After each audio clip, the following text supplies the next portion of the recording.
आमने समस्ते जानीचे अप्रैल 1 ठारू अप्रैल 14 तारीख पर्यंत ओडिया पक्ष भाव पालन करा जाउछि। ये 14-15 दिन को माननीय मुख्यमंत्री मोहन माझी एक कथा घोषणा करछन्ती एवं गत 2 तारीख रे ओडिया पिलांको उद्दिष्ट सरकारी विद्यालय रे विशेष भाव रे ये जातीय शिक्षा नीति आधार रे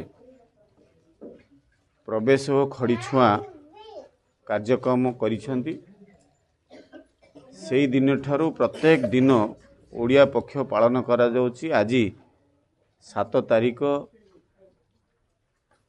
छबिल मधु वर्णबोध बही बंटन कार्यक्रम आमे ए अवसर रे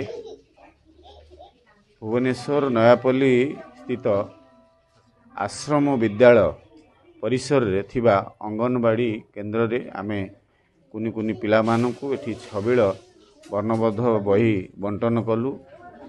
आमे गर्वित जे एभली भाव रे जातीय शिक्षा नीति को प्रणयन करने सहित ओडिया भाव रे आमे एथिपई गर्वित। आमर जो छबिल वर्णबोध बही रे ओडिया को प्राधान्य करी जो मधुसूदन राय रचित बही बंटन कलु, जहा द्वारा कि पिला माने सिथिरे विभिन्न छवि देखिकी तांकर आनंदित हेबे, ता सहित पाठ को मध्य ग्रहण करि नेबे मन भितरे। एभलिया गोटे प्रयास को माननीय मुख्यमंत्री मोहन माझी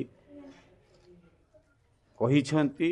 तेणु ए से कार्य को सुचारू रूपे ओडिशा सरकार तरफ पालन करा जाउछि।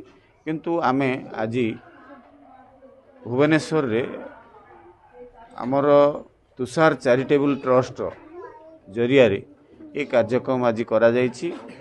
निश्चित रूपे चैरिटेबल ट्रस्टर जे अध्यक्ष अच्छा आमर विवेकानंद बारिक एवं सुना भाई उभय को धन्यवाद देवी।